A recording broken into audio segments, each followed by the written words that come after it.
Star Wars CCG is complicated, and a lot of tips and tricks that we see have to do with the big picture. Keep your hand size up. Don't initiate battle unless you have to. The move phase exists.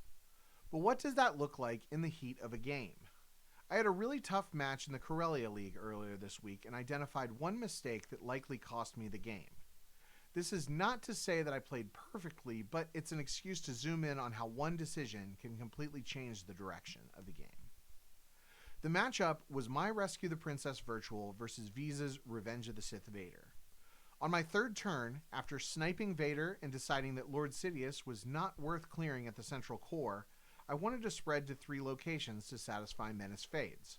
That's one of the cool things about Rescue the Princess. You can turn off your opponent's force drain bonuses just by controlling 3 Death Star locations.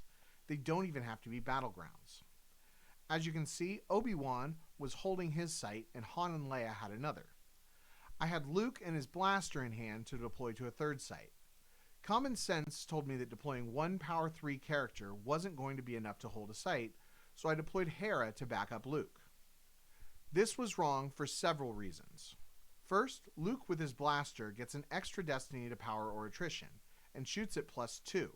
Not to mention superficial damage lets me forfeit the blaster for 3. So even if Veez has someone to come after me in his 4-card hand, I'm probably not taking overflow, and I'm probably taking someone with me. Second, Veez had coarse and rough and irritating with 2 cards stacked on it. So even if he sticks an Imperial in front of Hera, she's not going to get her extra battle destiny. Most importantly, if I don't deploy Hera here, I can draw up to 4 additional cards and either swap 2 for a battle canceller with Obi-Wan, or just find 4 more good cards that will do cool stuff. Card draw is really powerful. The game ended up super close, with him struggling to find characters and me killing a bunch of Vaders, but Hera basically did nothing all game, and eventually the math just didn't math for me. Hopefully I won't make the same mistake next time. Until then, good luck, have fun, and no reverts.